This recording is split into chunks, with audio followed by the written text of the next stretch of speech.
छेड़दी फिरे हो साडे हत्थां चों फिरे खोंदी रोटियां, साडे हत्थां चों फिरे खोंदी रोटियां, ना एवें किते हड्डां च पवाली पीक नहीं।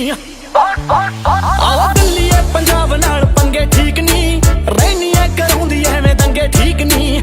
दिल्लीए पंजाब नाल पंगे ठीक नहीं, रहनिए कराउंदी एवें दंगे ठीक नहीं।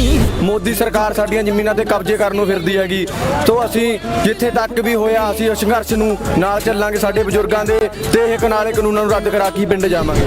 ਮੋਦੀ ਨੇ ਜਿਹੜੇ ਕਾਲੇ ਕਾਨੂੰਨ ਲੈ ਕੇ ਆਂਦੇ ਆ ਉਹ ਰੱਦ ਕਰੂਗਾ, ਇਸ ਕਰਕੇ ਉਹਨੇ ਰੱਦ ਨਹੀਂ ਕੀਤੇ, ਹਲੇ ਸਾਡੀ ਗੱਲ ਨਹੀਂ ਸੁਣੀ, ਇਸ ਕਰਕੇ ਸਾਨੂੰ ਇਹ ਬੰਦ ਦਾ ਸੱਦਾ ਦੇਣਾ ਪਿਆ। ਰਹਿਨੀਆਂ ਕਰਾਉਂਦੀ ਐਵੇਂ ਦੰਗੇ ਠੀਕ ਨਹੀਂ, ਦਿੱਲੀ ਪੰਜਾਬ ਨਾਲ ਪੰਗੇ ਠੀਕ ਨਹੀਂ, ਰਹਿਨੀਆਂ ਕਰਾਉਂਦੀ ਐਵੇਂ ਦੰਗੇ ਠੀਕ ਨਹੀਂ। ਕਿਸਾਨਾਂ ਦੇ ਤਾਂ ਇਤਨੇ ਬੁਰੇ ਦਿਨ ਹੈ ਜੀ, ਅੱਜ ਤੋਂ 7 ਸਾਲ 5 ਸਾਲ ਪਹਿਲਾਂ ਦਾ ਕੱਢੋਗੇ ਤੁਸੀਂ ਤਾਂ 4200 ਰੁਪਏ ਝੋਨਾ ਵਿਕ ਗਿਆ ਸੀ, ਅੱਜ 1509 2000 ਰੁਪਏ ਹੈ, ਔਰ 40-40,000 30-30,000 ਦਾ ਕਿੱਲਾ ਰਹਿ ਗਿਆ। ਖਰਚਾ ਪੂਰਾ ਹੋਇਆ ਸਾਡਾ। ਅੱਛੇ ਦਿਨ ਉਦੋਂ ਸੀ ਜਦੋਂ ਲੱਖ ਰੁਪਏ ਦਾ ਨਿਕਲਿਆ ਸੀ, ਉਦੋਂ ਕਹਿੰਦੇ ਸੀ ਜੀਰੀ ਗਈ ਜਹਾਜ਼ ਮੇ, ਅਬ ਜਾਰੀ ਹਮਾਰੀ ਵਿਆਜ। ਨਾ ਬਈ 100 ਦਿਹਾੜੀ ਤੇ ਆਈਆਂ ਹੋਈਆਂ ਜਨਾਨੀਆਂ ਇਹ ਕੰਗਣਾ ਰਣੌਤ ਨੂੰ ਮੈਂ ਚੈਲੰਜ ਕਰਦੀ ਆ ਵੀ ਇੱਕ ਰਾਤ ਮੇਰੇ ਨਾਲ ਇਸ ਧਰਨੇ ਦੇ ਉੱਪਰ ਆਣ के बैठे मैं उन्हें 50,000 रुपया खुद दूंगी। इस एक्ट के अंदर जो एसेंशियल कमोडिटी एक्ट है, भले ही हम खेती ना करते सीधे तौर पर, लेकिन हम खाने पीने की चीज़ें समाज से और दुकानों से खरीदते हैं जिसको किसान पैदा करता है, तो उसका प्रभाव सीधे तौर पर हमारे परिवार की, हमारे घर की रसोई के ऊपर और हमारे रोटियों के ऊपर, हमारे रोटी सब्जी के ऊपर पड़ेगा सीधे तौर पर उसका। सच ठोक के नहीं तेरे कर दूंगा कारनामे नंगे ठीक नहीं। दिल्ली पंजाब नाल पंगे ठीक नहीं, रहनिए कराउंदी एवें दंगे ठीक नहीं। दिल्ली पंजाब नाल पंगे ठीक नहीं, रहनिए कराउंदी एवें दंगे ठीक नहीं। ਅੱਜ ਦੇਖੋ ਜੀ ਮੋਦੀ ਸਰਕਾਰ ਨੇ ਕਿਸਾਨਾਂ ਲਈ ਬਹੁਤ ਵੱਡਾ ਅੱਜ ਜਿਹੜਾ ਧੋਖਾ ਕੀਤਾ ਕਿਸਾਨਾਂ ਨਾਲ। ਸਾਨੂੰ ਅਸੀਂ ਇੱਥੇ ਤਾਂ ਆਏ, ਅਸੀਂ ਵੈਲ ਐਜੂਕੇਟਡ ਆ, ਸਾਡੇ ਬਜ਼ੁਰਗਾਂ ਦਾ ਅਸੀਂ ਸਾਥ ਦੇ ਰਾਂਗੇ। ਮੋਦੀ ਸਰਕਾਰ ਸਾਡੀਆਂ ਜ਼ਮੀਨਾਂ ਤੇ ਕਬਜ਼ੇ ਕਰਨ ਨੂੰ ਫਿਰਦੀ ਹੈਗੀ, ਤੋਂ ਅਸੀਂ ਜਿੱਥੇ ਤੱਕ ਵੀ ਹੋਇਆ ਅਸੀਂ ਉਸ ਸੰਘਰਸ਼ ਨੂੰ ਨਾਲ ਚੱਲਾਂਗੇ। ਸਾਡੇ ਬਜ਼ੁਰਗਾਂ ਦੇ ਤੇ ਇਹ ਕਾਲੇ ਕਾਨੂੰਨਾਂ ਨੂੰ ਰੱਦ ਕਰਾ ਕੇ ਪਿੰਡ ਜਾਵਾਂਗੇ। कि अपने इंडिया में हालात जो किसानों के साथ जो गलत किया जा रहा है, जो बिल या ये जो ऑर्डिनेंस बनाया है ये गलत है, और सब किसान बढ़ चढ़ के सपोर्ट कर रहे हैं, इसमें हिस्सा ले रहे हैं। तो मुझे भी लगा मैं एक किसान पुत्र हूँ, मैं किसान बैकग्राउंड से हूँ, तो मैं भी इसका हिस्सा बनूँ। बहुत जी जिन्नी नौजवानी मेरे हिसाब नाल तो घट्टो घट्ट भी 75-80% ਜਿਹੜੀ ਨੌਜਵਾਨੀ ਹੈ ਜਿਹੜੀ ਸਾਰੇ ਸਾਡੇ ਆਏ ਆ, ਅਸੀਂ ਹਮਾ ਕੇ ਆਏ ਆ, ਜੋਸ਼ ਨਾਲ ਆਏ। ਉਹ ਅਸੀਂ ਰੋਕ ਕੇ ਰੱਖੇ ਪਿਆ ਵੀ ਅਸੀਂ ਅਜੇ ਮੂਰੇ ਅਸੀਂ ਹੈ ਸਾਨੂੰ ਕੋਈ ਸਰੀਰ ਦੀ ਲੋੜ ਨਹੀਂ, ਇਦੋਂ ਬਾਅਦ ਅਸੀਂ ਨਵੇੜੇ ਕਿਤੇ ਹੈ।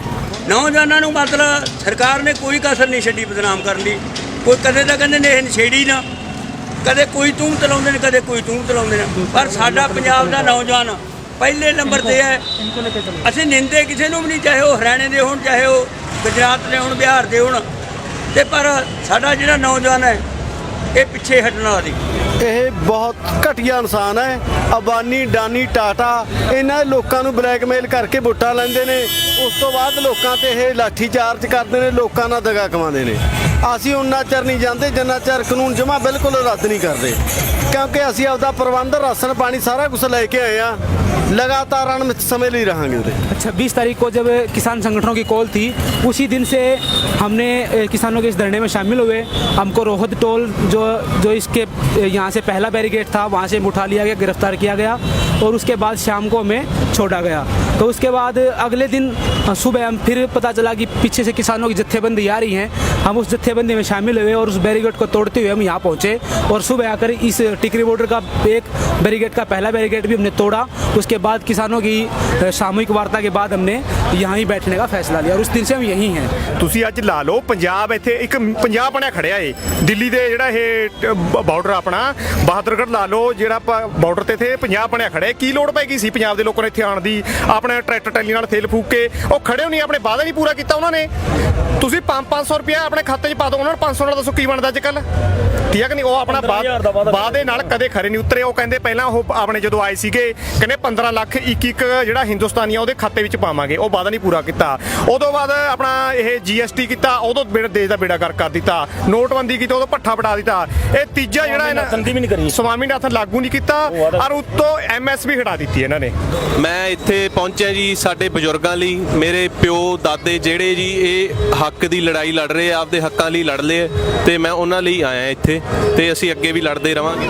ਇਸ ਅੰਦੋਲਨ ਦੇ ਵਿੱਚ ਜੀ ਜਿਵੇਂ ਆਪਾਂ ਦੇਖ ਰਹੇ ਹਾਂ ਨੌਜਵਾਨ ਬਹੁਤ ਵਧੀਆ ਤਰੀਕੇ ਨਾਲ ਜੁੜ ਰਹੇ ਹੈ ਤੇ ਮੈਨੂੰ ਲੱਗ ਰਿਹਾ ਕਿ ਅੱਜ ਤੱਕ ਇੰਨਾ ਯੋਗਦਾਨ ਪਹਿਲਾਂ ਨਹੀਂ ਹੋਇਆ ਕਦੇ ਵੀ ਆਪਣੇ ਯੰਗਸਟਰ ਯੂਥ ਦਾ ਇੰਨਾ बढ़ चढ़ के अगे कदे हिस्सा नहीं लिता गया जिन्ना इस बार इस एक्ट के अंदर जो एसेंशियल कमोडिटी एक्ट है, भले ही हम खेती ना करते सीधे तौर पर, लेकिन हम खाने पीने की चीज़ें समाज से और दुकानों से खरीदते हैं जिसको किसान पैदा करता है, तो उसका प्रभाव सीधे तौर पर हमारे परिवार की, हमारे घर की रसोई के ऊपर और हमारे रोटियों के ऊपर, हमारे रोटी सब्जी के ऊपर पड़ेगा सीधे तौर पर उसका।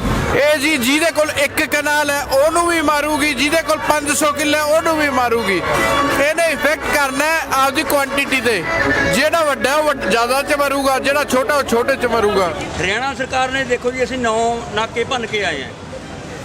9 ਨਾਕੇ ਭੰਨਣ ਦੇ ਬਾਵਜੂਦ ਵੀ ਇੱਕ ਸਾਡਾ ਨੌਜਵਾਨ ਧੰਨਾ ਸਿੰਘ ਸ਼ਹੀਦ ਵੀ ਹੋਇਆਗਾ। ਅਸੀਂ ਪ੍ਰਯੋਗ ਇਹਦੀ ਨਿੰਦਾ ਕਰਦੇ ਹਾਂ ਵੀ ਜੋ ਖੱਟੜ ਸਰਕਾਰ ਹੈ ਇਹ ਬੀਜੇਪੀ ਦੇ ਮਤਲਬ ਕਠਪੁਤਲੀ ਬਣੀ ਵੀ ਹੈ। ਇਹਦਾ ਹਰਿਆਣੇ ਨੇ ਵੀ ਵਿਰੋਧ ਕੀਤਾ ਹੈ, ਸਮੁੱਚੇ ਭਾਰਤ ਵਿਰੋਧ ਕਰ ਰਿਹਾ ਇਹਦਾ ਵੀ ਮਤਲਬ ਜਿਹੜਾ ਇਹ ਖੱਟੜ ਸਰਕਾਰ ਨੇ ਨਾਕਾਬੰਦੀ ਕੀਤੀ ਸੀ ये मतलब मोदी सरकार की कठपुतली। देखिए ऐसा नहीं है कि एक खाने पीने का सामान खत्म हो जाए तब चला जाएगा। अनाज किसान पैदा करता, अगर किसान को अनाज की कमी होगी तो आम ही बात है, ये मतलब एक्सेप्ट हो ही नहीं सकता इस सोसाइटी के अंदर, क्योंकि जो पैदा करा उसके पास अनाज की कमी नहीं हो सकती। अनाज की कमी उसके पास होगी जो खरीदता है, ये खुद पैदा कर रहे हैं, इनके पास अनाज की कमी नहीं होगी, क्योंकि जब ये आए हैं यहाँ पहले पैदा करके आए हैं, ये बो के आए हैं और पानी दे के आए हैं अपनी जमीन के अंदर। दूसरी बुआई है वो जाके करेंगे ये, और उससे पहले अपनी लड़ाई लड़के जाएंगे ये लोग। कि जो बीजेपी, जो आरएसएस के जो लोग पहले जाति धर्म के लोग, जाति धर्म के नाम पर जो बढ़ाते थे लोगों को, जैसे एनआरसी का प्रोटेस्ट वगैरह देख लो, या फिर गुजरात के दंगे देख लो, अब लोग उन चीज़ों से दूर हो चुके हैं। क्योंकि जब ये किसान आंदोलन को देखते हैं, ये किसान आंदोलन नहीं बल्कि एक जन आंदोलन है, क्योंकि इसके अंदर छात्र भी शामिल है, मजदूर भी शामिल है, महिलाएं भी शामिल है और किसान भी शामिल है। और इनकी जब ये प्रेस कॉन्फ्रेंस हुई है, जो डिमांड को हम देख रहे हैं, इसमें सिर्फ किसानों की डिमांड नहीं है, इसमें हर तबके की डिमांड को शामिल किया गया। क्योंकि जो भी किसानों के ऊपर, आदिवासियों के ऊपर या मजदूरों के ऊपर जो भी लिखता है, जो अरेस्ट किए जाते हैं, राजनीतिक बंदी जिनको कहा जाता है, उनको रिहाई करने की डिमांड भी इसके अंदर शामिल की गई है। और जो बिजली एक्ट है वो हर एक मतलब हर तबके के ऊपर इफेक्ट डालता है, उसको डिमांड के अंदर शामिल किया गया कि जो बिजली एक्ट है उसको रद्द किया जाए। संविधान में सभी के लिए समान राइट है, वो चाहे देश का प्रधानमंत्री है, चाहे देश का कोई मजदूर है या हाशिए का कोई भी व्यक्ति है, सभी के लिए एक जैसे कानून है। जब एनआरसी सीए के प्रोटेस्ट में जब प्रोटेस्टर्स को के नाम पर उन्होंने संपत्ति जब्त करने के, जो संपत्ति जब्त की गई, उनको सरकार ने बोला कि उन्होंने सरकारी संपत्ति को नुकसान पहुंचाया है, उनको उनकी संपत्ति जब्त की जाएगी। लेकिन अब तो सरकारी संपत्ति को खुद सरकार ने नुकसान पहुंचाया है।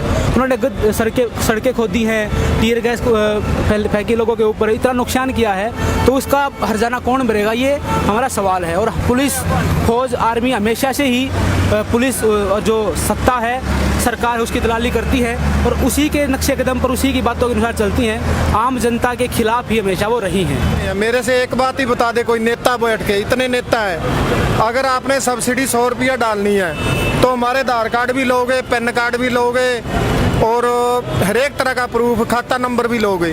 और हमने फसल बेचनी है तो सिर्फ एक पैन कार्ड दिखाएगा अगला, पैन कार्ड दिखा के वो लूट के ले गया करोड़ रुपया, हम कहाँ से पकड़ेंगे उसे?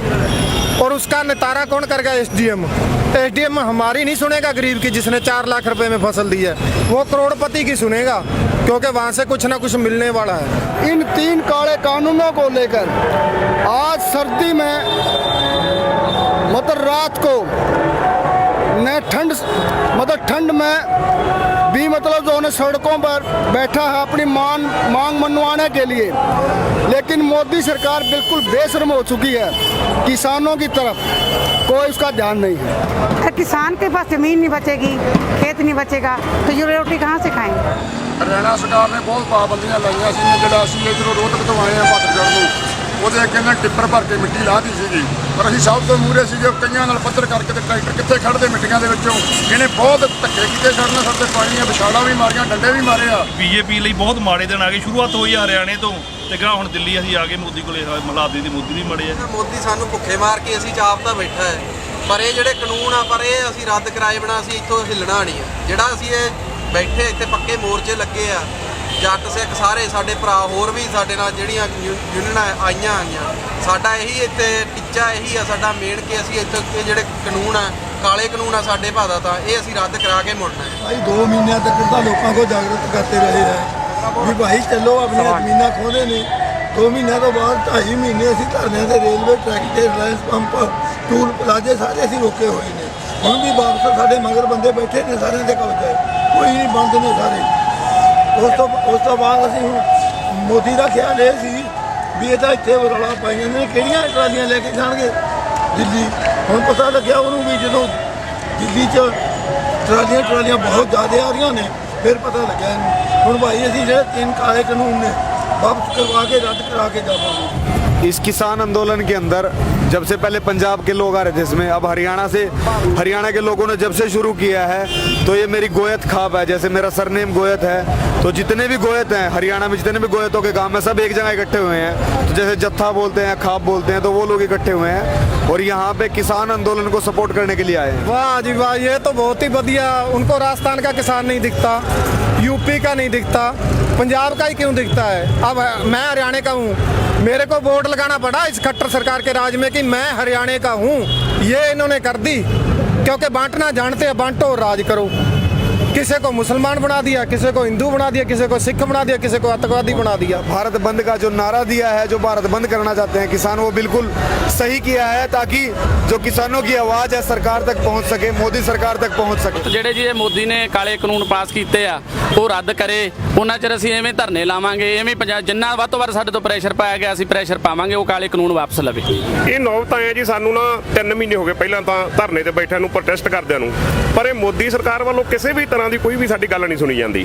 ਇਸ ਕਰਕੇ ਅਸੀਂ ਪੂਰੇ ਭਾਰਤ ਦੇ ਵਿੱਚ ਬੰਦ ਦਾ ਸੱਦਾ ਦਿੱਤਾ ਹੋਇਆ, ਬਹੁਤ ਵੱਡਾ ਸਮਰਥਨ ਮਿਲ ਰਿਹਾ ਹਰ ਇੱਕ ਜਥੇਬੰਦੀ ਵੱਲੋਂ, ਹਰ ਇੱਕ ਸਾਨੂੰ ਪਾਰਟੀ ਵੱਲੋਂ, ਹਰ ਇੱਕ ਇਕਾਈ ਵੱਲੋਂ ਬਹੁਤ ਸਮਰਥਨ ਮਿਲ ਰਿਹਾ। ਮੈਨੂੰ ਲੱਗਦਾ ਰੱਬ ਮਿਹਰ ਕਰੂ, ਪੂਰਾ ਸਮਰਥਨ ਦੇ ਵਿੱਚ ਭਾਰਤ ਬੰਦ ਕੀਤਾ ਜਾਊਗਾ। ਉਹ ਇਹਨਾਂ ਨੇ ਮਤਲਬ ਜੇ ਕਾਨੂੰਨ ਨੂੰ ਵਾਪਸ ਲੈ ਲਾਂਦੇ ਤਾਂ ਨਹੀਂ ਵਾਪਸ ਆਉਂਦੀ ਤੀ, ਕਿਉਂ ਇਹਨਾਂ ਨੇ ਕਾਨੂੰਨ ਨੂੰ ਵਾਪਸ ਨਹੀਂ ਲੈਤਾ, ਇਸ ਕਰਕੇ ਆ ਗਈ ਨੌਬਤ। ਵੀ ਇਹਨਾਂ ਨੇ ਜਿਹੜੀ ਆਪਣੀ 5 ਤਰੀਕ ਦੀ ਮੀਟਿੰਗ ਹੋਈ ਆ ਉਹਦੇ ਵਿੱਚ ਰਿਜ਼ਲਟ ਨਹੀਂ ਨਿਕਲਿਆ ਸੀਗਾ। ਉਹਨਾਂ ਨੇ ਆਪਣੀ ਜਿਹੜੀ ਸਰਕਾਰ, ਆਪਣੇ ਜਥੇਬੰਦੀਆਂ ਨੇ 31 ਜਥੇਬੰਦੀਆਂ ਹੋ ਗਿਆ, ਆਪਣੇ ਕਿਸਾਨ ਹੋ ਗਏ ਪੰਜਾਬ ਹਰਿਆਣੇ ਦੇ, ਹਿਮਾਚਲ ਦੇ, ਰਾਜਸਥਾਨ ਤੱਕ ਦੇ, ਉਹਨਾਂ ਨੇ ਇੱਕ ਆਪਣਾ ਜੋਹਰ ਦਿਖਾਣਾ ਵੀ ਦੇਸ਼ ਸਾਡੇ ਨਾਲ ਆ, ਹਿੰਦੁਸਤਾਨ ਸਾਡੇ ਨਾਲ ਆ, ਖੜਿਆ ਮੋਢੇ ਨਾਲ ਮੋਢਾ ਲਾ ਕੇ ਕਿਸਾਨ ਦੇ ਨਾਲ ਖੜਿਆ। ਅੱਜ ਹਰੇਕ ਮਜ਼ਦੂਰ ਆ ਉਹ ਅੱਜ ਜਦੋਂ 8 ਤਰੀਕ ਨੂੰ ਭਾਰਤ ਬੰਦ ਹੋਊਗਾ ਤਾਂ ਸੈਂਟਰ ਸਰਕਾਰ ਨੂੰ ਇੱਕ ਆਦੇਸ਼ ਜਾਊਗਾ ਵੀ ਹਾਂ ਲੋਕ ਅੱਜ ਖੜੇ ਨੇ, ਜਿਹੜੇ ਪ੍ਰੋਟੈਸਟ ਹੋ ਰਹੇ ਨੇ ਸਹੀ ਤਰੀਕੇ ਨਾਲ ਨੇ। ਜਿਹੜੀ ਸੈਂਟਰ ਸਰਕਾਰ ਸਾਡੇ ਪ੍ਰੋਟੈਸਟ ਨੂੰ ਗਲਤ ਤਰੀਕੇ ਨਾਲ ਖਾਲਿਸਤਾਨ ਜਾਂ ਇੱਕ ਦੇਸ਼ ਵਿਰੋਧੀ ਕਿਸੇ ਵੀ ਤਰੀਕੇ ਨਾਲ ਪੇਸ਼ ਕਰਦੀ ਹੈ ਨਾ, ਜਿਹੜੀ ਗੋਦੀ ਮੀਡੀਆ ਉਹ ਬਦਨਾਮ ਕਰਦੀ ਆ, ਉਹਨਾਂ ਨਾਲ ਦੇਸ਼ ਜਦ ਖੜੂਗਾ ਆ ਕੇ ਫਿਰ ਉਹਨੂੰ ਪਤਾ ਲੱਗੂਗਾ ਵੀ ਹਾਂ ਇੱਥੇ ਲੋਕ ਨਾਲ ਖੜੇ ਨੇ। ਸਾਰਾ ਭਾਰਤ ਕਿਸਾਨਾਂ ਦੇ ਨਾਲ ਆ। ਇਹ ਮੋਦੀ ਜੋ ਹੈਗੀ ਹੈ ਗਲਤ ਨੀਤੀਆਂ, ਇਹਨਾਂ ਕਰਕੇ ਸਾਰਾ ਭਾਰਤ ਕਿਸਾਨਾਂ ਦੇ ਨਾਲ ਖੜਾ। ਇਹ ਬੰਦ ਦਾ ਪੂਰਾ ਸਹਿਯੋਗ ਮਿਲੂਗਾ ਭਾਰਤ 'ਚੋਂ, ਸਾਰੇ ਜਿੰਨੀ ਜਾਂ ਸਭ ਕਿਸਾਨਾਂ ਦੇ ਨਾਲ ਆ। ਉਹਦੀ ਨੌਬਤ ਇਸ ਕਰਕੇ ਆਈ, ਮੋਦੀ ਨੇ ਜਿਹੜੇ ਕਾਲੇ ਕਾਨੂੰਨ ਲੈ ਕੇ ਆਂਦੇ ਆ ਉਹ ਰੱਦ ਕਰੂਗਾ, ਇਸ ਕਰਕੇ ਉਹਨੇ ਰੱਦ ਨਹੀਂ ਕੀਤੇ, ਹਲੇ ਸਾਡੀ ਗੱਲ ਨਹੀਂ ਸੁਣੀ, ਇਸ ਕਰਕੇ ਸਾਨੂੰ ਇਹ ਬੰਦ ਦਾ ਸੱਦਾ ਦੇਣਾ ਪਿਆ। ਇਹਦੀ ਨੌਬਤ ਇਹ ਆਈ ਆ ਜੀ ਜੋ ਮੋਦੀ ਡਿਕਟੇਟਰਸ਼ਿਪ ਬਣੀ ਬੈਠਾ ਹੈਗਾ, ਜੋ ਆਪਦੇ ਕਾਲੇ ਕਾਨੂੰਨ ਥੋਪਣ ਤੇ ਫਿਰਦਾ ਹੈਗਾ ਪੰਜਾਬੀਆਂ ਤੇ ਜਾਂ ਪੂਰੇ ਕਿਸਾਨਾਂ ਤੇ ਹਿੰਦੁਸਤਾਨ ਦੇ, ਉਹ ਅਸੀਂ ਉਹਦੇ ਲਈ ਬੈਠੇ ਆ ਕਿਉਂਕਿ ਅਸੀਂ ਚਾਹੁੰਦੇ ਆ ਵੀ ਉਹ ਆਪਦਾ ਜਿਹੜਾ ਇਹ ਰਵੱਈਆ ਹੈਗਾ ਕਿਸਾਨਾਂ ਪ੍ਰਤੀ ਉਹ ਨਰਮ ਕਰੇ ਤੇ ਸਾਨੂੰ ਆਪਦੀਆਂ ਮੰਗਾਂ ਪੂਰੀਆਂ ਜਾਇਜ਼ ਨੇ ਉਹ ਮਨਵਾਏ ਸਾਡੀਆਂ। ਜੋ ਮਤਲਬ 8 ਤਰੀਕ ਦਾ ਸੱਦਾ ਹੈਗਾ, ਜੋ ਕਿ ਮੋਦੀ ਸਰਕਾਰ ਸਾਡੇ ਕਿਸਾਨ ਆਗੂਆਂ ਨਾਲ ਮੀਟਿੰਗਾਂ ਕਰਕੇ ਕਿਸੇ ਵੀ ਸਿੱਟੇ ਤੇ ਨਹੀਂ ਪਹੁੰਚ ਰਹੀ, ਉਹਦੇ ਤੇ ਸਾਡੇ ਆਗੂਆਂ ਨੇ ਇਹ ਸੰਦੇਸ਼ ਦਿੱਤਾ ਹੈ ਵੀ ਅਸੀਂ ਭਾਰਤ ਬੰਦ ਕਰਾਂਗੇ। ਭਾਰਤ ਬੰਦ ਸਾਡੇ ਕਿਸਾਨਾਂ ਦਾ ਭਾਰਤ ਬੰਦ ਨਹੀਂ, ਸਭ ਇਨਸਾਨਾਂ ਦਾ ਭਾਰਤ ਬੰਦ ਆ, ਜਿਹੜੇ ਕਿ ਕਿਸਾਨ ਰੋਟੀ ਪੈਦਾ ਕਰਦਾ ਔਰ ਆਪਾਂ ਸਾਰਾ ਇੰਡੀਆ ਖਾਂਦਾ। ਇਹਦੇ ਵਿੱਚ ਫੁੱਲ ਸਹਿਯੋਗ ਆ ਜੀ, 101% ਸਹਿਯੋਗ ਆ ਸਾਨੂੰ ਪੂਰੇ ਇੰਡੀਆ ਦਾ, ਸਾਰਾ ਇੰਡੀਆ ਪੂਰਾ ਬੰਦ ਰਹੂਗਾ ਤੇ ਮੋਦੀ ਦੀਆਂ ਜੜ੍ਹਾਂ ਹਿਲਾ ਦੇਣੀਆਂ ਸੀ। ਹਿੱਲ ਲੱਗੀ ਹੈ ਜਿਹੜਾ ਹਿਲਾਉਣ ਦੀ ਜੋ ਹਿੱਲ ਲੱਗੀਆਂ ਉਹ। जब ये एक्ट बना भी नहीं था, ये बिल था और इसका ड्राफ्ट आया था तब तक लॉकडाउन के दौरान में, उस समय ही हमने इसको पढ़ा था अच्छे से और पढ़ के इसका क्या सोसाइटी के ऊपर इम्पैक्ट पड़ेगा इसको लेके हमने हरियाणा के सोनीपत ज़िले के 50 गाँव के अंदर साइकिल यात्रा की थी, जिसमें हमने गाँव जाकर लोगों को ये बताया था कि इन कानूनों का प्रभाव सीधे तौर पर आपकी जेब और आपकी रसोई के ऊपर पड़ेगा, आपकी रोटी के ऊपर पड़ेगा। इसलिए जितना जल्दी हो सके इसके उसके खिलाफ खड़ा होना हमें पड़ेगा। ये बात लेके लोगों के बीच हम गए थे और पढ़े लिखे हैं हम, वो अनपढ़ समझते हैं, खुद अनपढ़ हैं, जिन्होंने उनको बताया है कि सरकार ने गड्ढे खोदना और रोकना टीयर गैसों से, ये जनता का सैलाब है, ऐसे रुकने वाला नहीं टीयर गैसों से। ਇਹਦੀ ਬਹੁਤ ਧੱਕਾ ਕਰ ਰਹੇ ਇਹਨੂੰ ਹਕਾਰ ਹੋ ਰਿਹਾ ਜੀ। ਇਹਨੇ ਕਿਸੇ ਨੂੰ ਨਹੀਂ ਪੁੱਛਿਆ, ਆਪਣੀ ਮਰਜ਼ੀ ਨਾਲ ਕਾਨੂੰਨ ਕਰੇ ਨੇ ਇਹਨੇ। ਇਹਦਾ ਕਾਨੂੰਨ ਨਹੀਂ ਚੱਲਣ ਦਿਆਂਗੇ। ਤਿੰਨੇ ਫੈਸਲੇ ਸਾਰੇ ਮਨਜ਼ੂਰ ਕਰਾ ਕੇ ਜਾਵਾਂਗੇ। ਅਸੀਂ ਨਹੀਂ ਜਾਂਦੇ। ਅਸੀਂ ਪਹਿਲੀ ਸਰਕਾਰ ਨੇ ਕੋਈ ਸਾਡੇ ਨਾਲ ਇੰਨਾ ਧੱਕਾ ਕਰਿਆ ਨਹੀਂ ਸੀ। ਪਹਿਲਾਂ ਸਾਨੂੰ ਮੋਦੀ ਸਾਹਿਬ ਠੀਕ ਲੱਗੇ ਵੀ ਠੀਕ ਨੇ, ਜਦੋਂ ਕੋਈ ਵੀ ਬੰਦਾ ਸ਼ਕਤੀ ਜਾ ਕੇ ਇਹਨੇ ਸਾਤੋਂ ਧੋਖੇ ਨਾਲ ਵੋਟਾਂ ਲੈ ਕੇ, ਜਦੋਂ ਹੁਣ ਸ਼ਕਤੀ ਵੱਧ ਹੋ ਗਈ ਇਹ ਉਦੋਂ ਸਾਡਾ ਨੁਕਸਾਨ ਕਰਨ ਲੱਗਿਆ। ਅਸੀਂ ਨੁਕਸਾਨ ਦੇ खिलाफ ਅਸੀਂ संघर्ष करने पे आए। मैंने भी बॉलीवुड में काम किया है, 1-2 मूवी मैंने भी की है, तो वहाँ पे 100-100 रुपये लेके वहाँ पे जो लोग पर्दे पे दिखाए जाते हैं, जो कैमरा में दिखाए जाते हैं, वो 100-100 रुपये वाले होते हैं। 100-100 नहीं, उनको 500-500 रुपये मिलते हैं। उनका आर्टिस्ट कार्ड बनता है, वो भीड़ दिखाते हैं। जितनी भी आप लोग भीड़ देखते हैं वो सब पेड भीड़ होती है। यहाँ पे एक भी पेड भीड़ नहीं है। यहाँ पे सब लोग अपना राशन लेके आए हैं, अपना हक के लिए लड़ने के लिए आए हैं। ਅਸੀਂ ਉਸ ਨੂੰ ਕੁਛ ਨਹੀਂ ਸਮਝਦੇ, ਉਹ ਸਾਡੇ ਵਾਸਤੇ ਕੁਛ ਨਹੀਂ, ਉਹ ਸਾਡੇ ਲਈ ਜ਼ੀਰੋ ਆ। ਅਸੀਂ ਜੋ ਉਹ ਸਾਡੀ ਆਪਦੀ ਉਹ ਦੱਸੇ ਵੀ ਹਿਸਟਰੀ ਦੱਸੇ ਵੀ ਕਿ ਦੂਜੇ ਉਹਦੀ ਹਿਸਟਰੀ ਕੀ ਆ, ਤੇ ਸਾਡੀ ਹਿਸਟਰੀ ਉਹ ਪੜ੍ਹ ਲਵੇ, ਕਿਤੋਂ ਵੀ ਮਰਜ਼ੀ ਪੜ੍ਹ ਸਕਦੀ ਉਹ ਸਾਡੀ ਹਿਸਟਰੀ, ਸਿੱਖ ਇਤਿਹਾਸ ਦੀ ਹਿਸਟਰੀ ਵੀ ਅਸੀਂ ਗੁਰੂ ਦੇ ਸਿੱਖ ਹਾਂ, ਅਸੀਂ ਕੀ ਆ ਤੇ ਉਹ ਜਨਾਨੀ ਕੀ ਆ। ਅਸੀਂ ਉਹਨੂੰ ਕੁਛ ਨਹੀਂ ਸਮਝਦੇ, ਉਹ ਜ਼ੀਰੋ ਆ, ਸਾਡੇ ਲਈ ਜ਼ੀਰੋ ਆ। ਉਹ ਮੌਕੇ ਤੇ ਹੈਗੀ ਐਕਟਰ ਨਹੀਂ ਹੋਊਗੀ, ਆਪਦੀ ਜ਼ਿੰਦਗੀ ਦੀ ਵਾਰੀ, ਆਪਦੀ ਸਫਲਤਾ ਕਰਨ ਦੀ ਵਾਰੀ ਐਕਟਰ ਨਹੀਂ ਬਣੀ ਆ। ਅਸੀਂ ਉਸ ਨੂੰ ਕੁਛ ਨਹੀਂ ਸਮਝ ਰਹੇ। ਅਸੀਂ ਉਦੋਂ ਬਾਅਦ ਸਾਡੇ ਖੇਤਾਂ ਦਾ ਨਗਾਇਆ ਖਾਂਦੀ ਹੈ ਸਰਕਾਰ। ਦੇਖੋ ਜੀ, ਜਦੋਂ ਜਿਹੜੀ ਸੈਂਟਰ ਸਰਕਾਰ ਆ, ਮੋਦੀ ਸਰਕਾਰ ਆਪਣੀ ਇਲੈਕਸ਼ਨ ਚ ਆਈ ਆ, ਇਹਨੂੰ ਅਡਾਨੀ ਅਬਾਨੀ ਜਿਹੜੇ ਕਾਰਪੋਰੇਟ ਘਰਾਣੇ ਨੇ ਆਪਾਂ ਕਹਿ ਦਿੰਦੇ ਆ, 802 ਕਰੋੜ ਰੁਪਇਆ ਦਿੱਤਾ ਸੀਗਾ ਇਹਨਾਂ ਪਾਰਟੀਆਂ ਨੂੰ, ਜਿਹਦੇ ਵਿੱਚੋਂ 700 ਕਰੋੜ ਰੁਪਇਆ ਇਕੱਲੀ ਬੀਜੇਪੀ ਨੂੰ ਮਿਲਿਆ ਏ।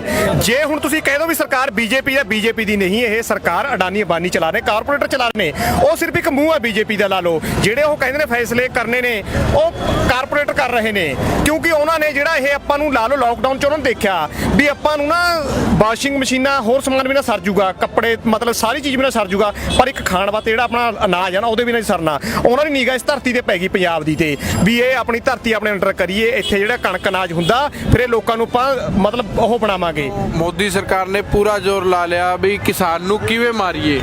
ਇਹ ਤਿੰਨੋਂ ਜਿਹੜੇ ਬਿੱਲ ਨੇ ਇਹ ਕਿਸਾਨ ਮਾਰੂ ਨੀਤੀਆਂ ਦੇ ਅਕੋਰਡਿੰਗ ਇਹਨਾਂ ਨੇ ਬਣਾਏ ਹੈ, ਤੇ ਜੇ ਇਹ ਚੀਜ਼ਾਂ ਲਾਗੂ ਹੋ ਗਈਆਂ ਕਿਸਾਨਾਂ ਤੇ ਕਿਸਾਨ ਬਸ ਜੇ ਇਸ ਧਰਤੀ ਤੇ ਜਨਮ ਲਊਗਾ ਰੋਟੀ ਵੀ ਸ਼ਾਇਦ ਹੀ ਖਾ ਸਕੇ ਪੂਰੀ।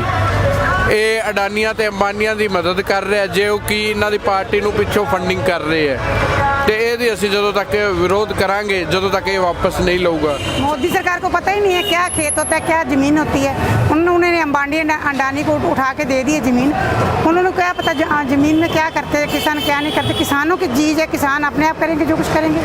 ये जो 3 काले कानून पास किए हैं, क्यों किए हैं? किसानों से पूछे उन्होंने, जिनकी चीज़ है उनसे तो पूछो। मोदी सरकार ने जिन्ना भी इदू पहला 6 साल से कुछ करेगा सारा किसान विरोधी करे। ਅੱਜ ਜਿਹੜੇ ਇਹ ਕਾਲੇ ਕਾਨੂੰਨ ਲਿਆਂਦੇ ਨੇ, ਇਹ ਕਾਲੇ ਕਾਨੂੰਨ ਇਹਨੇ 3 ਘਰਾਂ ਦਾ ਮਤਲਬ ਕੱਠ ਪੁਤਲੀ ਬਣ ਕੇ ਰਹਿ ਗਿਆ, ਅਬਾਨੀ ਅਡਾਨੀ ਬਿਰਲੇ ਟਾਟਿਆਂ ਦਾ। ਦੇਖੋ ਸਿਆਲ ਦਾ ਮਹੀਨਾ, ਸਿਆਲ ਦੇ ਮਹੀਨੇ ਦੇ ਵਿੱਚ ਬਹੁਤ ਜਵਾਕ ਨੂੰ ਠੰਡ ਹੋ ਗਈ, ਕੁਛ ਹੋ ਗਿਆ, ਪਰ ਜਵਾਕਾਂ ਦਾ ਅਸੀਂ ਮੰਨਿਆ ਨਹੀਂ, ਕੋਈ ਸਾਡੀ ਜ਼ਮੀਨ ਨਾ ਹੋਰ ਕੋਈ ਚੀਜ਼ ਛੱਡ ਨਹੀਂ ਰਿਹਾ। ਵੱਡੇ 60 80 ਕਿੱਲਿਆਂ ਦੇ ਬਣਾਈ ਜਾਂਦਾ ਵੱਡੇ ਸਟੋਰ, ਇਹ ਮੋਦੀ ਦਵਾਈ ਜਾਂਦਾ ਵੀ ਇਹ ਬਹੁਤ ਸਾਡੇ ਨਾਲ ਧੱਕਾ ਜਾਣੀ ਨਜਾਇਜ਼ ਹੋ ਰਿਹਾ, ਬਹੁਤ ਜ਼ਿਆਦਾ। ਉਹਨਾਂ ਦੀ ਮਦਦ ਕਰੀ ਜਾਂਦਾ। ਅਸੀਂ ਤਾਂ ਉੱਠੇ ਹਾਂ ਵੀ ਫੇਰ ਜਾ ਕੇ ਪੰਜਾਬ ਨੇ ਤੋਂ ਮਰੇ ਚੰਗੇ। अगर मोदी ने काले कानून बना दिए, हम रद्द कराने की मांग करते हैं, तो हम अतवादी भी हैं, हम खालिस्तानी भी हैं और हम पाकिस्तानी भी हैं। ये देख लो, इनकी यही चाल है, जातिवाद में बांटो, धर्म के नाम से बांटो, मुसलमान को अड करो, हिंदू को अड करो। अब तो आपने देखा होगा खट्टर साहब का बयान, ये पंजाब के आए हुए हैं, पंजाब हमारा भाई नहीं था, बड़ा भाई हमारा पंजाब है। ये असी जो मोदी सानू जिहड़ी मोदी की सरकार है, जिहड़े किसानां नूं किरती लोकां नूं जिहड़े किसान हक लैण वास्ते आए ने दिल्ली, उन्हां नूं अतवादी कह के बुला रही है। असी शांतमई तरीके दे नाल मोदी की सरकार का ते मोदी साहब का विरोध कर रहे हैं कि असी अतवादी नहीं, असी किरती लोग जो ਜੋ ਸਾਰੇ ਮੁਲਕ ਦੇ ਲਈ ਕਿਰਤ ਕਰਦੇ ਆ ਤੇ ਸਾਰੇ ਮੁਲਕ ਦਾ ਢਿੱਡ ਭਰਦੇ ਆ। ਸਾਨੂੰ ਅੰਨਦਾਤਾ ਕਿਹਾ ਜਾਂਦਾ, ਅੱਤਵਾਦੀ ਨਹੀਂ। ਅਸੀਂ ਅੱਤਵਾਦੀ ਨਹੀਂ ਆ, ਅਸੀਂ ਅੰਨਦਾਤੇ ਆ ਤੇ ਮੁਲਕ ਦਾ ਢਿੱਡ ਭਰਨ ਵਾਲੇ ਕਿਰਤੀ ਕਿਸਾਨ ਆ। ਅੱਤਵਾਦੀ ਦੇਖੋ ਇੱਥੇ ਐਡੇ ਦੇਵਤੇ ਨੇ। ਮੈਂ ਆਪ ਮੰਨਦਾ ਵੀ ਇੱਕ ਰੱਬ ਫਿਰਦਾ ਸਾਡੇ ਨਾਲ, ਪਰਮਾਤਮਾ ਸਾਡੇ ਨਾਲ ਫਿਰਦਾ। ਕਿੰਨੇ ਕਿੰਨੇ ਲੋਕ ਫਿਰਦੇ ਨੇ, ਇੱਕ ਓਏ ਵੀ ਨਹੀਂ ਕਹਿੰਦੇ, ਜਿਵੇਂ ਭਾਈਆਂ ਵਾਂਗੂ ਰਹਿਣੀਆਂ ਸੀ। ਹਰਿਆਣੇ ਦੇ ਨੇ ਚਾਹੇ ਪੰਜਾਬ ਦੇ ਨੇ, ਬਾਪੂ ਜੀ ਕਹਿ ਕੇ ਮੈਨੂੰ ਚਾਹ ਫੜਾ ਕੇ ਜਾਂਦੇ। सेवा साड़ी बहुत ज़्यादा है। ये जो खालिस्तानी का जो नारा है भाई, ये मैं बोलता हूँ ये बहुत गलत है। ये एक लोगों को डाइवर्ट करने के लिए दिया गया है।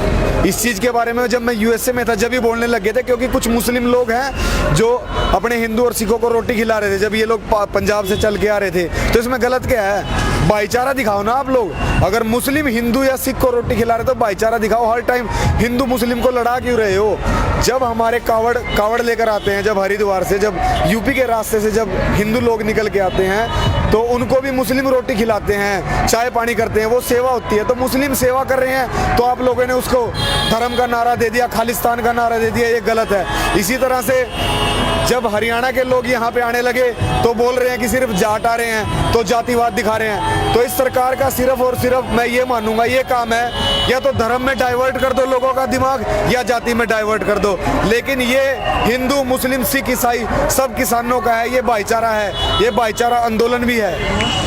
ਇਹ ਅਸੀਂ ਲਿਖਿਆ we are farmer not terrorist. ਅਸੀਂ ਕਿਸਾਨ ਆ, ਕੋਈ ਅੱਤਵਾਦੀ ਨਹੀਂ। ਅਸੀਂ ਅੱਤਵਾਦੀ ਨਹੀਂ ਵੀ ਜਿਹੜੇ ਇੱਥੇ ਆ ਕੇ ਬੈਠ ਗਏ ਆ ਕਿਸੇ ਨਾਲ ਕੋਈ ਦੰਗੇ ਫਸਾਦ ਕਰਨ ਨਹੀਂ। ਅਸੀਂ ਕਿਸਾਨ ਆ, ਆਪਦੀ ਕਿਸਾਨੀ ਲਈ, ਆਪਦੇ ਹੱਕਾਂ ਲਈ, ਉਹਦੇ ਲਈ ਅਸੀਂ ਇੱਥੇ ਬੈਠੇ। तो जो किसान यहाँ पे आए हैं वो 6-6 महीने का 1-1 साल का राशन लेके आए हैं। अगर किसानों का दिमाग थोड़ा सा हिल गया तो पूरे देश में जो आप भी खाना खा रहे हो, जो कैमरामैन भी खाना खा रहा है, जितने भी लोग हैं, सब लोगों का अन्नदाता एक किसान ही है। अगर किसानों का दिमाग घूम गया, वो दूध देना बंद कर देंगे, दिल्ली में दूध नहीं मिलेगा, बॉम्बे में दूध नहीं मिलेगा, सब्जियां देना बंद कर देंगे, तो सरकार को मांगे माननी पड़ेंगी और गलत भी नहीं है। राशन तो ये भाजपा के नेता वालों को बता दो भी आप किसका खाते हो? राशन तो हम ही पैदा करने वाले, यार हमारा ही खत्म हो गया। हम तो कहते हैं वो 1 घंटा आए हमारे पास, उनको बादामों वाली खीर, क्या क्या चीज़ यहाँ यज्ञ चल रहे हैं, लस्सी मिलेगी, क्या क्या चीज़ नहीं, वो कोई चीज़ बता दे कि हम बाजार से लाएंगे, सारा हमारे पास आएगा। हम जिम्मेदार हैं, खुद तैयार करते हैं और खुद का ही राशन मुका देंगे। मैं मोदी सरकार को यही मैसेज देना चाहूँगा कि ये जो ऑर्डिनेंस बनाया था इसकी ज़रूरत नहीं थी। कोरोना को पहले कोरोना को ठीक करना चाहिए था, एकदम से ऑर्डिनेंस लेके आ गए। कोई वर्ल्ड वार थोड़ी चल रहा है। तो किसान तो अन्नदाता है, उनके साथ गलत क्यों कर रहे हो? अगर आपको प्राइवेट सेक्टर करना है, आप रेलवे को प्राइवेट करने पे लगे हो, बहुत सारी चीज़ों को प्राइवेट करने पे लगे हो। अब आपने किसानों को प्राइवेट कर दिया, किसानों का मंडीकरण खत्म कर रहे हो। पहले नोटबंदी करी, किसी को समझ में नहीं आई, GST करी, किसी को समझ नहीं आई। अब किसान आंदोलन आप देख सकते हो, इनको समझ नहीं आ रही। ਚਾਹੇ 6 ਮਹੀਨੇ ਚੱਲੇ, ਚਾਹੇ ਸਾਲ ਚੱਲੇ, ਸਾਨੂੰ ਕੋਈ ਪ੍ਰੋਬਲਮ ਨਹੀਂ। ਅਸੀਂ ਇੱਥੇ ਬੈਠੇ ਆ, ਐਵੇਂ ਅੜੇ ਰਵਾਂਗੇ, ਐਵੇਂ ਬੈਠੇ ਰਵਾਂਗੇ। ਜਦੋਂ ਸਾਡੇ ਕਾਲੇ ਕਾਨੂੰਨ ਵਾਪਸ ਹੋ ਜਾਣਗੇ ਫਿਰ ਅਸੀਂ ਅਧਿਕਾਰ ਨੂੰ ਪਰਤ ਜਾਾਂਗੇ। ਸਾਨੂੰ ਤਾਂ ਆਈ ਹੈ ਵੀ ਜੇ ਤਾਂ ਇਹਨੇ ਕਾਨੂੰਨ ਵਾਪਸ ਲੈ ਲਏ ਤਾਂ ਅਸੀਂ ਘਰਾਂ ਨੂੰ ਜਾਵਾਂਗੇ, ਨਹੀਂ ਅਸੀਂ ਸਾਰਾ ਕੁਝ ਕਰਕੇ ਕੱਫਣ ਬੰਨ੍ਹ ਕੇ ਇੱਥੇ ਆ ਗਏ। ਕਾਨੂੰਨ ਕੈਂਸਲ। ਵੇਖੋ ਜੀ ਗੱਲ ਆਏ ਆ, ਹੁਣ 1 ਸਾਲ ਸੰਭਾਲ ਲਿਆ, ਦੂਜੇ ਸਾਲ ਇਹਨਾਂ ਨੇ ਸਾਡੀਆਂ ਪੈਲੀਆਂ ਨੱਪ ਲੈਣੀਆਂ। 1 ਸਾਲ ਨਾ ਵੀ ਸੰਭਾਲਾਂਗੇ ਸਾਡਾ ਕੋਈ ਚੱਕਰ ਨਹੀਂ ਜੀ। 1 ਸਾਲ ਸੀਜ਼ਨ ਸਾਡੇ ਸਾਲ ਨਾ ਸੰਭਾਲਾਂਗੇ ਫਸਲ ਕੋਈ ਚੱਕਰ ਨਹੀਂ, ਪਰ ਆਉਣ ਵਾਲੀਆਂ ਨਸਲਾਂ ਨੂੰ ਘੱਟ ਤੋਂ ਘੱਟ ਮੂੰਹ ਦਿਖਾਉਣ ਜੋਗੇ ਹੋਵਾਂਗੇ। ਅਸੀਂ ਡਟ ਕੇ ਵਿਰੋਧ ਕੀਤਾ ਸੀ ਕਾਲੇ ਕਾਨੂੰਨਾਂ ਦਾ। ਇਹ ਜਿਹੜਾ ਚਮਚਾ ਬਣਿਆ ਮੋਦੀ ਇਹਨਾਂ ਦਾ, ਅੰਬਾਨੀਆਂ ਦਾ, ਅਡਾਨੀਆਂ ਦਾ, ਇਹਦਾ ਡਟ ਕੇ ਵਿਰੋਧ ਕੀਤਾ ਜਾਊ। ਜਿੰਨਾ ਚਿਰ ਕਾਨੂੰਨ ਵਾਪਸ ਨਹੀਂ ਹੁੰਦਾ, ਇਹ ਰੱਦ ਨਹੀਂ ਕਰਦੇ, ਉਹਨਾਂ ਚਿਰ 1 ਸਾਲ ਤੱਕ ਹੀ ਅਸੀਂ 3 ਫਸਲਾਂ ਵੀ ਬਰਬਾਦ ਕਰ ਸਕਦੇ ਹਾਂ। ਅਸੀਂ ਆਪਣੇ ਹੱਕਾਂ ਲਈ ਅੱਜ ਖੜੇ ਆ ਔਰ ਪੂਰਾ ਖੜਾਂਗੇ ਜਦੋਂ ਤੱਕ ਇਹ ਕਾਨੂੰਨ ਰੱਦ, ਜਿਹੜੇ ਆਪਣੇ ਕਾਨੂੰਨ ਨੇ ਰੱਦ ਨਹੀਂ ਹੁੰਦੇ ਨਾ, ਤਿੰਨੋਂ ਬਿੱਲ ਨਹੀਂ ਰੱਦ ਹੁੰਦੇ, ਉਦੋਂ ਤੱਕ ਸਾਡਾ ਧਰਨਾ ਜਾਰੀ ਰਹੂਗਾ। ਅਸੀਂ ਜੀ ਸਾਲ ਲੱਗ ਜੇ, 2 ਸਾਲ ਲੱਗ ਜਾਣ, 3 ਸਾਲ ਲੱਗ ਜਾਣ, ਰਾਸ਼ਨ ਸਾਡੇ ਕੋਲੇ ਆ, ਪ੍ਰਬੰਧ ਸਾਡੇ ਕੋਲੇ ਆ। ਕਾਲੇ ਕਾਨੂੰਨਾਂ ਨੂੰ ਰੱਦ ਕਰਾ ਕੇ ਵਾਪਸ ਕਰਾ ਕੇ ਘਰੇ ਜਾਵਾਂਗੇ। ਇਹ ਜਿੰਨਾ ਚਿਰ ਕਾਲੇ ਕਾਨੂੰਨ ਰੱਦ ਨਹੀਂ ਹੁੰਦੇ ਉਹਨਾਂ ਚਿਰ ਵਾਸਤੇ ਪੂਰੇ ਡਟੇ ਹੋਏ ਹੋ? ਪੂਰੇ ਹੌਸਲੇ ਬੁਲੰਦ ਆ? ਹਾਂ ਪੂਰੇ ਹੌਸਲੇ ਆ। ਮਸਾਲ ਲੱਗ ਜੇ ਘਰ-ਬਾਰ ਕੌਣ ਸਾਂਭੂਗਾ 1 ਸਾਲ? ਆਪੇ ਸਾਂਭੇ ਜਾਣਗੇ। ਹਾਂ ਆਪੇ ਮਾਲਕ ਕਿਰਪਾ ਕਰੋ। ਘਰਾਂ ਚੋਂ ਬੱਚੇ ਛੱਡ ਕੇ ਆਏ ਹੋਏ ਆਪਦੇ ਨਿੱਕੇ ਨਿੱਕੇ ਘਰੇ, ਆਪੇ ਸਰੀ ਜਾਂਦਾ। 7 दिन हो गए, 7 दिन और 7 दिन और रुकेंगे, 15 दिन मोदी को ला के छोड़ देंगे हम। जब तक हमारी मांगे पूरी नहीं होती हम यहाँ से चढ़े ਵਾਲੇ ਨਹੀਂ। ਅਸੀਂ ਸ਼ੁਰੂ ਤੋਂ ਹੀ ਪਹਿਲਾਂ ਵੀ 18 ਵਾਰ ਦਿੱਲੀ ਜਿੱਤੀ ਆ, ਅਸੀਂ ਆਪਦੇ ਹੱਕਾਂ ਲਈ ਜਿੱਤੀ ਆ ਪਹਿਲਾਂ ਵੀ ਤੇ ਅੱਗੇ ਵੀ ਜਿੱਤਾਂਗੇ। ਅਸੀਂ ਜੁਝਾਰੂ ਕਿਸਾਨ ਆ, ਕਿਸਾਨ ਹੋਣ ਦੇ ਨਾਤੇ ਸਾਨੂੰ ਆਪਦੇ ਹੱਕ ਲੈਣੇ ਵੀ ਆਉਂਦੇ ਆ। ਜੇ ਅਸੀਂ ਨਰਮ, ਇਹਦਾ ਮਤਲਬ ਇਹ ਨਹੀਂ ਕਿ ਵੀ ਅਸੀਂ ਆਪਦੇ ਹੱਕ नहीं ले सकते। एक फायदा ये हो गया हमें, मोदी जी ये बात सुन लो मेरी, कि हमारा सारा भाईचारा एक हो चुका है, कोई पार्टीबाजी नहीं, कुछ नहीं है। सारा जो भी हिंदू मुस्लिम सिख ईसाई आज सभी यहाँ सेवा कर रहे हैं और सभी एकजुट हो चुके हैं। आप क्या सोच रहे थे इनको लड़ा के हम ऐसे कर देंगे? बिल्कुल नहीं होगा। जो लोग ये बोलते हैं, हम जब कोई भी डिमांड करके अपनी मांग उठाते हैं, विरोध करते हैं, प्रोटेस्ट करते हैं, वो लोग बोलते हैं कि लोगों को किसी से कोई मतलब नहीं है, लोग मतलब कि स्वार्थी हो चुके हैं, लोग खड़े होने वाले नहीं हैं। उसने बात कुछ सभी बात के ऊपर पानी फेर दिया और हमारे लिए भी एक मतलब कि सेफ्टी वॉल का काम किया है कि लोग खड़े होते हैं, लोग लड़ते हैं और लोग तख्तों को पलट देते हैं। जब तक फैसला करता नहीं तिन्ने कानून वापस नहीं लेंदा फिर नहीं जाते। ਡੂ ਔਰ ਡਾਈ ਵਾਲੀ ਸਿਚੁਏਸ਼ਨ ਹੈ ਜੀ। ਜੇ ਪਿੰਡ ਜਾ ਵੜਾਂਗੇ ਤਾਂ ਵੀ ਮਰ ਗਏ, ਇੱਥੇ ਬੈਠੇ ਰਵਾਂਗੇ ਕੀ ਪਤਾ ਜਿੰਦੇ ਹੋ ਜਾਈਏ। ਪਿੰਡ ਜਾ ਕੇ ਮਰਨ ਵਾਲੇ ਕੰਮ ਪੱਕੇ ਹੈ ਜੀ। ਜਦੋਂ ਸਾਡੇ ਕੋਲ ਕੁਛ ਆਊਗਾ ਹੀ ਨਹੀਂ, ਮਿਹਨਤ ਦਾ ਫਲ, ਰੋਟੀ ਨਹੀਂ ਮਿਲੂਗੀ, ਪਿੰਡ ਜਾ ਕੇ ਕਰਾਂਗੇ ਕੀ? ਇਹਨਾਂ ਨੂੰ ਕਿਸਾਨ ਮੂੰਹ ਤੋੜਮਾ ਜਵਾਬ ਦੇਣਗੇ ਜਿੰਨਾ ਚਿਰ ਮੋਦੀ ਸਰਕਾਰ ਸਾਡੀਆਂ ਇਹ ਮਤਲਬ ਕਾਲੇ ਕਾਨੂੰਨ ਵਾਪਸ ਨਹੀਂ ਲੈਂਦਾ, ਉਹਨਾਂ ਚਿਰ ਸਿਰ ਧੜੀ ਦੀ ਬਾਜੀ ਲਾ ਕੇ ਇੱਥੇ ਬੈਠਾ। ਜੋ ਵੀ ਸੰਘਰਸ਼ ਕਰਨਾ ਪਿਆ, ਜਿੰਨੀਆਂ ਵੀ ਜਾਨਾਂ ਦੇਣੀਆਂ ਪਈਆਂ, ਜੋ ਸਰਕਾਰ ਸਾਡੇ ਨਾਲ ਧੱਕਾ ਕਰੇਗੀ ਅਸੀਂ ਸਹਿਣ ਨੂੰ ਤਿਆਰ ਹਾਂ। ਉਹਨੂੰ ਕਹੋ ਗੱਲ ਵੀ ਇਹ ਕਿਉਂ ਕਰਦਾ? ਸਾਡਾ ਬੰਦਾ ਇੱਕ ਕਿਸੇ ਨੂੰ ਗਾਲ ਨਹੀਂ ਕੱਢਦਾ, ਪ੍ਰੇਮ ਨਾਲ ਬੋਲਦੇ ਆ, ਬੜਾ ਕਿਉਂ ਕਰਦੇ ਆ। ਮੈਂ ਆਪ ਮੰਨਦਾ ਵੀ ਧੰਨਾ ਮਹਾਰਾਜ ਜਿਹੜਾ ਤੂੰ ਐਡੀ ਸਾਡੀ ਖਿਲਕਤ ਨੂੰ ਸਾਂਭੀ ਆਉਂਦਾ। ਇੱਕ ਘਰ ਨਹੀਂ ਸਾਂਭਿਆ ਜਾਂਦਾ ਕਿਸੇ ਤੋਂ, ਆਪਦੇ ਘਰੇ ਵੀ ਲੜਾਈ ਹੋ ਜਾਂਦੀ ਹੈ। ਇੱਥੇ ਕੋਈ ਗੱਲ ਨਹੀਂ, ਦੇਵਤਿਆਂ ਵਾਂਗੂ ਫਿਰਦੇ ਆ। ਅਗਲਾ ਪ੍ਰੋਗਰਾਮ ਤਾਂ ਕਿਸਾਨਾਂ ਦਾ ਇਹੀ ਹੋਊਗਾ ਜੀ ਕਿ ਇੱਥੇ ਮੁਜ਼ਾਹਰੇ ਜੋ ਹੋ ਰਹੇ ਨੇ, ਇਸ ਤੋਂ ਵੱਧ ਜਿਹੜੇ ਕਿਸਾਨ ਘਰੇ ਬੈਠੇ ਨੇ ਉਹ ਵੀ ਆ ਜਾਣਗੇ। ਜੋ ਹੋਰ ਸਟੇਜਾਂ ਦੇ ਕਿਸਾਨ ਹਲੇ ਨਹੀਂ ਪਹੁੰਚੇ ਤਾਂ ਉਹ ਵੀ ਆ ਜਾਣਗੇ, ਕਿਉਂਕਿ ਅਸੀਂ 26 ਤਰੀਕ ਨੂੰ ਇੱਥੇ ਆਏ ਸੀ। 26 ਤਰੀਕ ਤੋਂ ਬਾਅਦ ਸਾਡੇ ਨਾਲ ਪੂਰਾ ਭਰਮਾ ਹੰਗਾਰਾ ਦੇ ਰਹੇ ਨੇ ਸਾਨੂੰ। ਹਰਿਆਣੇ ਵਾਲੇ ਵੀ ਆ ਗਏ, ਰਾਜਸਥਾਨ ਵਾਲੇ ਵੀ ਆ ਗਏ, ਯੂਪੀ ਵਾਲੇ ਵੀ ਆ ਗਏ, MP ਵਾਲੇ ਵੀ ਆ ਗਏ, ਮਹਾਰਾਸ਼ਟਰ ਵਾਲੇ ਵੀ ਆ ਗਏ। ਜਿਹੜੇ ਹੋਰ ਮੇਰੇ ਵੀਰ ਕਿਸਾਨ ਘਰੇ ਬੈਠੇ ਨੇ ਉਹ ਵੀ ਆ ਜਾਣਗੇ।